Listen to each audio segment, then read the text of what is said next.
Hello everyone, welcome back to my channel. So here we are starting with the new chapter of BSc third year, that is quantum mechanics. अब chapter के नाम से हमें clear हो जाता है that quantum mechanics कैसी field है साइंस की. दैट क्वांटम जो होता है हम कहते हैं quantum is the smallest packet of energy. जो हमने क्या पढ़ा था that it is the smallest packet. So हम इसे एक पैकेट की तरह कंसिडर कर सकते हैं और इसे हम एक तरह क्या कह सकते हैं that is it's a smallest unit, right. So it is called as a unit, right. And mechanics क्या है? मैकेनिक्स जो होता है वो स्टडी है साइंस की जिसमें एक पार्टिकल जब मूवमेंट शो करेगा, राइट. क्या शो करेगा? मूवमेंट. तो हम जो उसकी स्टडी करते हैं मूविंग पार्टिकल की, that is studied under the branch of science that is called mechanics. So let me write the definition here. So मैंने अब यहाँ पर definition लिख दी है. Mechanics क्या है? That is a branch of science that deals with the study of behavior of moving matter. Moving matter, right? तो moving matter जब matter move कर रहा है या फिर उसके कुछ particles move कर रहे हैं, so हम कह सकते हैं moving particles की study को क्या कहेंगे? That will be called as mechanics. And जब हम कुछ यूनिट एनर्जी के पार्टिकल्स हमारे पास मूव कर रहे हैं, एग्जाम्पल हम कंसिडर कर सकते हैं फोटॉन्स, राइट. सो फोटॉन्स के पास यूनिट एनर्जी होती है एंड उसकी स्टडी को हम क्या कहते हैं? That is quantum mechanics. अब ये डील कहाँ पर करते हैं? इसकी डीलिंग होती है to study the structure of atom, right. एक एटम में उसके कुछ ऑर्बिटल्स होते हैं उनके शेप्स डिटरमिन करने के लिए, और एक एटम क्या क्या बिहेवियर शो कर रहा है. सो हम उस सारी चीजों को स्टडी करते हैं in the branch called as quantum mechanics. So I think आपको पता लग गया क्वांटम मैकेनिक्स यूज कहाँ पर होगी, राइट. तो अब इसे पढ़ने में मजा भी आएगा कि अगर हमने एटम को स्टडी करना है तो हमें सबसे पहले क्वांटम मैकेनिक्स अच्छे से पढ़नी पड़ेगी, राइट. अब जो हमारे पास मैकेनिक्स थी, मैकेनिक्स जो होती है उसकी भी साइंटिस्ट ने कुछ दो ब्रांचेस निकाल दी. पहली ब्रांच निकाली that is classical mechanics and the other branch is called the quantum mechanics, right. So हम क्वांटम मैकेनिक्स को स्टडी करने से पहले हमें ये पता होना चाहिए कि क्लासिकल मैकेनिक्स क्या थी और ये क्लासिकल फेल क्यों होगी तो क्वांटम आई क्यों, राइट. तो क्लासिकल मैकेनिक्स जो थी that only deals with the study of macro particles, right. So it deals with the study of macro system. Macro system means कि ये हमारे पास सिर्फ मैक्रोस्कोपिक ऑब्जेक्ट्स के लिए ही यूज होगी क्लासिकल मैकेनिक्स, और quantum mechanics deals with the study of microscopic system, right. So ये मैक्रोस्कोपिक एंड माइक्रोस्कोपिक सिस्टम की डीलिंग कर रहे थे. एंड नोट करने वाली बात यहाँ पर क्या है कि क्लासिकल मैकेनिक्स जो थी, classical that deals with the laws of Newton, right. So हमने न्यूटन के लॉज ऑफ मोशन पढ़े हैं. ये भी हमारे पास बड़े ऑब्जेक्ट्स जैसे बॉल होगी या कुछ ऑब्जेक्ट्स बड़े हो गए, राइट. तो उन पर डील होता है. It is not applicable on the atoms, right. And Maxwell's की electromagnetic wave theory, Maxwell EM waves theory. So ये भी जो थ्योरी थी it was also considered in the classical mechanics because ये कहता था कि waves जो है that are emitted by some substance when it is moving, right. so ये दो theories थी हमारे पास classical mechanics के अंदर आई, पर लेकिन ये एटम के बिहाफ पर वैलिड नहीं थी. सो एटम के बिहेवियर को स्टडी करने के लिए हमारे पास न्यू ब्रांच आई that is called quantum mechanics. So quantum mechanics में हम कौन से प्रोसीजर पढ़ेंगे तो मैं आपको कुछ इंट्रोडक्शन के टॉपिक्स बताता हूँ और मैं यहाँ पर लिख रहा हूँ इंट्रोडक्शन के टॉपिक्स. सो आप उन्हें कॉपी कर सकते हैं. Let me write here first. So मैंने यहाँ पर कुछ टॉपिक्स लिखे हैं. जैसे हिजनबर्ग का प्रिंसिपल हमने सुना हुआ है कि एक एटम के बिहेवियर को स्टडी करने के लिए हिजनबर्ग बताता है कि एटम की पोजीशन और एग्जैक्ट मोमेंटम हम एक टाइम पर डिटरमिन नहीं कर सकते. और डी ब्रॉगली की इक्वेशन क्या कहती है that atom possesses dual nature, right. So उसका वेव नेचर भी होता है एंड पार्टिकल लाइक बिहेवियर भी होता है, राइट. एंड उसने और क्या बताया? Photo electric effect. Photo electric effect में हमने ejection of electrons from the surface of a metal पढ़ा था. एंड क्वांटम थ्योरी, प्लैंक की थ्योरी ने हमें ये बताया था कि जो एनर्जी होती है लाइट की it is in the form of discrete packets की जो एनर्जी होती है that is equal to H nu, right. And N is equal to N जो है हमारे पास नंबर ऑफ एटम्स उनसे मल्टीप्लाई करते हैं एच न्यू को. और क्वांटम कॉम्पटन इफेक्ट ने हमें बताया कि ये जो थ्योरीज हैं एक एटम का बिहेवियर कैसे स्टडी कर सकते हैं, एक एटम में क्या क्या पार्टिकल्स डिफ्लेक्शन कैसे शो करेंगे. और श्रोडिंगर्स वेव इक्वेशन ने हमें बताया कि एक एटम जो है उसमें जो बिहेवियर शो कर रहा है एक्स एक्सेस, वाई एक्सेस और जेड एक्सेस पर, उसकी कैसी शेप है, उसका कैसा बिहेवियर है। सो ये चीज़ें हमें स्टडी करनी होगी क्वांटम मैकेनिक्स के अंदर। So it is an introduction to the chapter. So यहाँ पर मैं ये टॉपिक्स आपके पास प्रॉपर डिस्कस नहीं करूंगा, बट लेकिन चैप्टर में आगे जाके हम प्रॉपर डिस्कस करेंगे इन चीज़ों को, राइट। सो इसके बाद हम जो टॉपिक जो फर्स्ट यहाँ पर स्टार्ट कर रहे हैं, that is of the black bodies radiation. अब let me write the topic here, black body radiation, right? So black body की रेडिएशन हमने जब पढ़नी है, ब्लैक बॉडी जो है वो क्या होती है और रेडिएशन क्या होती है, ये दोनों सेपरेट वर्ड्स हैं। अब ब्लैक बॉडी को पढ़ने के लिए हमें ये समझना पड़ेगा कि अगर हमारे पास एक ब्लैक सब्सटेंस है, राइट। सो मैं यहाँ पर कंसिडर कर लेता हूँ, let me draw with the black pen first. एक हमारे पास ब्लैक सब्सटेंस है, राइट। तो ब्लैक सब्सटेंस क्या करता है, इट इज लाइक दिस। अगर सनलाइट आ रही है हमारे पास, क्या आ रही है, सनलाइट। सो सनलाइट अगर आएगी तो इट एब्सॉर्ब्स द सनलाइट, और उसके थोड़े टाइम बाद जब सनलाइट चली जाएगी तो ये रेडिएट भी कर देगा। तो ब्लैक बॉडी क्या होती है, it is a body which completely absorbs the radiant energy falling on it and then reemits it properly, that is called black body. And जो रेडिएशन वो एमिट कर रहा है, that is called black bodies radiation. So let me write the definition of black body radiation.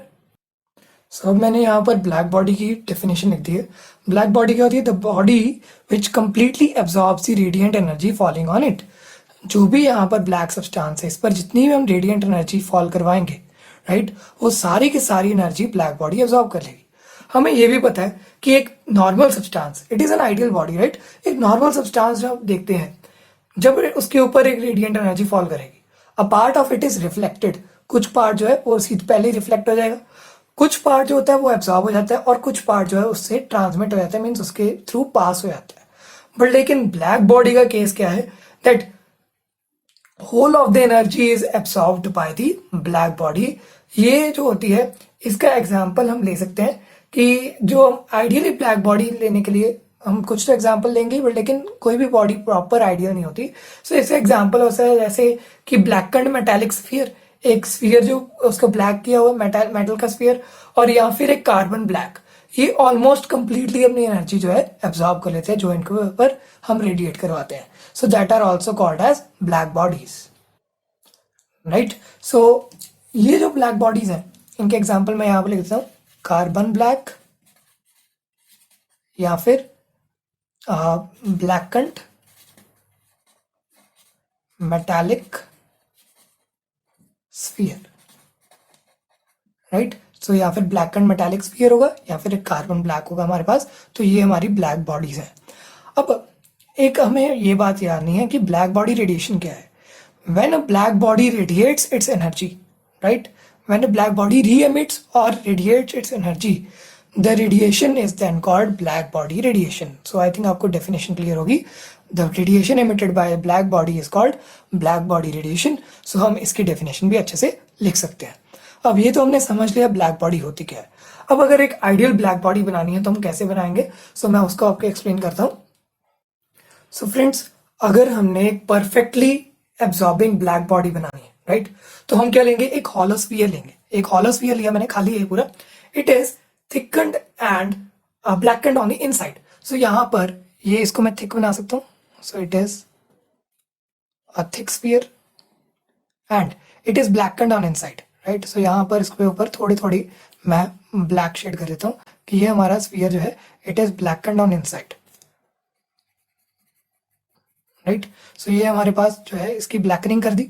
अब ये sphere जो है it has become like a black body, right? And इसके ऊपर जो है हम एक स्मॉल होल बनाते हैं। ये हमारा एक स्मॉल होल है ऑन द एंट्री, राइट। ये एंट्री पर स्मॉल होल क्यों बनाया है, ताकि जब भी रेडिएशन आनी है तो वो यहाँ से आ सके। So it is a hole for the radiation. तो इस तरीके से हमने ब्लैक बॉडी जो है बना ली अपनी। एंड इसको थोड़ा सा अच्छे से ड्रॉ कर देता हूँ मैं,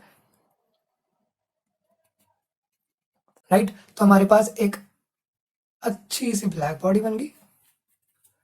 ओके, अब जब रेडिएशन जो है इस होल से पास होगी तो वो इसके अंदर ही आएगी, बाहर नहीं जाएगी, इसलिए हमने मैक्सिमम रेडिएशन अंदर आ जाए इसलिए हमने इस तरीके से एक छोटा सा होल बना दिया। अब इस ब्लैक बॉडी को डिजाइन करने वाला कौन था? It was Fery, right. तो हमने इसका नाम याद रखना, फेरी ने ये ब्लैक बॉडी डिजाइन करी थी। इसमें एक खास बात क्या थी फेरी की ब्लैक बॉडी में, that it contained a conical projection, right. So एक इसके ऊपर एक कोनिकल प्रोजेक्शन थी and that conical projection is named as P, right. So ये कोनिकल प्रोजेक्शन इस ब्लैक बॉडी के अंदर थी एंड यहाँ पर जो होल एच है इसके बिल्कुल ऑपोजिट पर ये कोनिकल प्रोजेक्शन रहेगी। एंड प्रोजेक्शन जो होता है वो कोई भी डायरेक्ट रिफ्लेक्शन से हम इसको बचा सकते हैं। एंड यहाँ पर ये जो कोनिकल रिफ्लेक्शन पर कोटिंग की, it is a coating of lamp black. So it is a coating of lamp black. और जब भी यहाँ पर रेडिएशन आएगी, ये कोनिकल प्रोजेक्शन जो है इसकी रेडिएशन को बैक ना जाने दे, इसलिए ये इस तरीके से इसको डिफ्लेक्ट कर देती है, but it is not completely reflected, right. So इस तरीके से जो है रेडिएशन इसके अंदर घूमती रहेगी, कभी यहाँ जाएगी कभी वहाँ जाएगी, राइट। एंड इस तरीके से रेडिएशन जो है हमारी that can be absorb by a black body, right. So यहाँ पर ये रेडिएशन जो है कंप्लीटली घूम रही है इसके अंदर, राइट। सो हमें ये समझ लग गया रेडिएशन कैसे ब्लैक बॉडी के अंदर आ गई। एंड ब्लैक बॉडी जो होती है it is not a perfectly absorber, but लेकिन ये परफेक्टली एक रेडिएटर भी होती है, राइट। सो ये रेडिएटर है, इसलिए जो रेडिएशन ये एमिट करेगी उसे हम कहते हैं ब्लैक बॉडी रेडिएशन। अब आई थिंक आपको अच्छे समझ आ गया कि ब्लैक बॉडी रेडिएशन क्या होता है। अब फ्रेंड्स, अगर हमने क्वालिटेटिवली जो एनर्जी इसके अंदर आई और जो एनर्जी इसने एब्जॉर्ब करी और जो एनर्जी एमिट करी उसका अगर रिलेशन निकालना है, राइट, तो क्वालिटेटिव रिलेशन निकालने के लिए हम पहले एक एक्सपेरिमेंट परफॉर्म करेंगे और उसके बाद जो लॉ इसे गवर्न कर रहा है दैट इज किरचॉफ्स लॉ, तो उसे हम डिस्कस करेंगे। So first we will discuss the experiment. So let me draw a diagram for the experiment first. So now this is a figure for our experiment. So हमने क्या करना है, एक hollow enclosure लेना है। ये हमारा एक बॉक्स ले लिया, एंक्लोजर है, that is called E, right. हमने हॉलो एंक्लोजर ई लिया और इसकी वॉल जो है उनको हमने यूनिफॉर्म टेम्परेचर दे दिया, दैट इज कॉल्ड टी। सारी वॉल्स पर एक यूनिफॉर्म टेम्परेचर है, that is T, right. So मैं इन वॉल्स को थोड़ा सा इंसुलेट कर देता हूँ बिकॉज ताकि ये टेम्परेचर जो है यहाँ पर हमें ये ना शो हो कि ये कम हो रहा है, but it is only a uniform temperature, right. So these walls are insulated by me, okay. So ये हमारा जो हो गया that is an hollow enclosure, right. अब ये थर्मली इंसुलेटेड करी और टेम्परेचर यहाँ पर कांस्टेंट रख दिया और यूनिफॉर्मली हीटेड एंक्लोजर जो होता है उसे हम कहते हैं हॉलोरॉम, राइट। सो इसे हॉलोरॉम कहेंगे जिसमें हमारे पास टेम्परेचर पूरा कांस्टेंट होता है जिस एंक्लोजर में, राइट।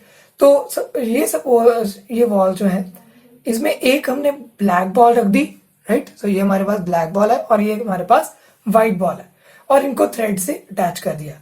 बिगिनिंग में हमारे पास देखेंगे कि स्पेस जो है वो सारी रेडिएशन से भरी हुई है, राइट, जो कि टेम्परेचर एमिट कर रहा है। एंड वॉल जो है वो कंटिन्यूसली क्या कर रही है, एमिट भी कर रही है और एब्जॉर्ब भी कर रही है इस रेडिएशन को, ये एंक्लोजर की वॉल्स, राइट। अब जब वॉल जो होती हैं वो एब्जॉर्ब भी कर सकती हैं और एमिट भी कर सकती है रेडिएशन को, ये दोनों बॉल्स एब्जॉर्ब भी कर सकती हैं और एमिट भी कर सकती हैं। एंड ये हमने देखा गया कि that balls also acquire the temperature of the enclosure.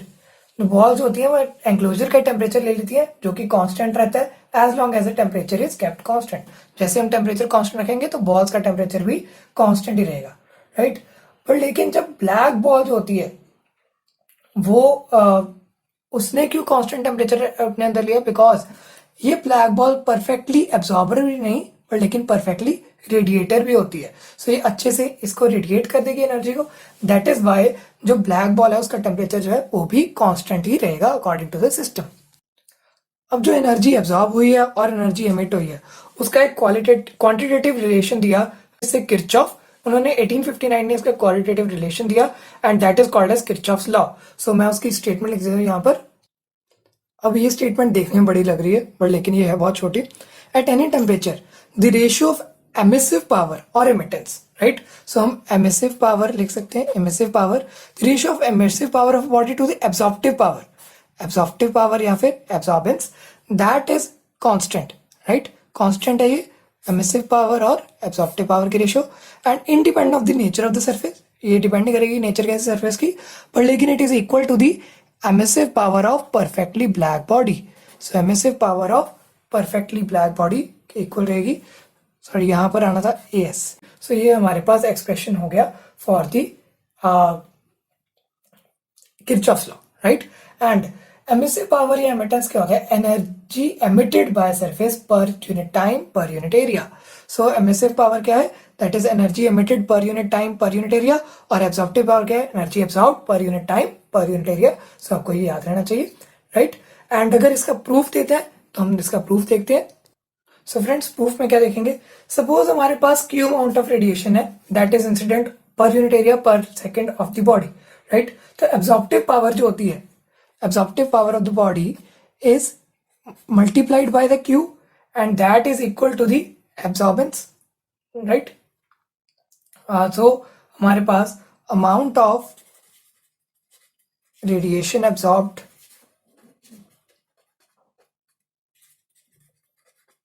जो होगी that is equal to the ES absorptive power into Q, right? and अगर ES जो हमारी एमिसिव पावर है, सो ये तो उसने पूरी एब्सॉर्ब कर ली, और ES जो है that will be emissive power. So ये हमारी अमाउंट ऑफ रेडिएशन जो है, एमिटेड रेडिएशन हमारे पास ES रहेगी, ओके। अब हमारे पास जो ब्लैक बॉडी है, ये जो बॉडी है, it is in thermal equilibrium with the enclosure, right. तो अमाउंट ऑफ रेडिएशन एब्सॉर्ब्ड और अमाउंट ऑफ रेडिएशन एमिटेड जो होता है वो दोनों इक्वल रहेंगे। So these two things can be equal. So ES is equal to the ES into Q, means amount of radiation absorbed and amount of radiation emitted will be equal, right? And अगर हम देखें कि हमारे पास black body है तो AS जो होता है वो 1 होगा, क्योंकि ये हमारे पास एब्जॉर्प्टिव पावर जो होती है, यूनिटी होती है ब्लैक बॉडी की, और जो ES होते हैं हम उसे EB से रिप्रेजेंट कर सकते हैं। So EB can be equal to, ये AS को हमने 1 पुट कर दिया, so it is put as 1, and ES can be equal to Q, sorry, ES can be equal to Q, and हमने उसको ES को EB से चेंज करना था because for a perfectly black body, so EB is equal to Q हो गया हमारे पास। और अब इसे EB को सॉरी Q को हम यहाँ पर पुट कर देते हैं, सो हमारे पास क्या एक्सप्रेशन बन जाएगा, ES is equal to AS into EB, and we can write that ES upon AS is equal to EB। So hence ये सेम एक्सप्रेशन आ गया यहाँ पर। So Kirchhoff's law is proved. So यहाँ पर ये किरचॉफ लॉ प्रूव होता है। अब नेक्स्ट वीडियो में हम डिस्कस करेंगे about the Stefan's law and कुछ spectral distribution of the lines of the black body, right.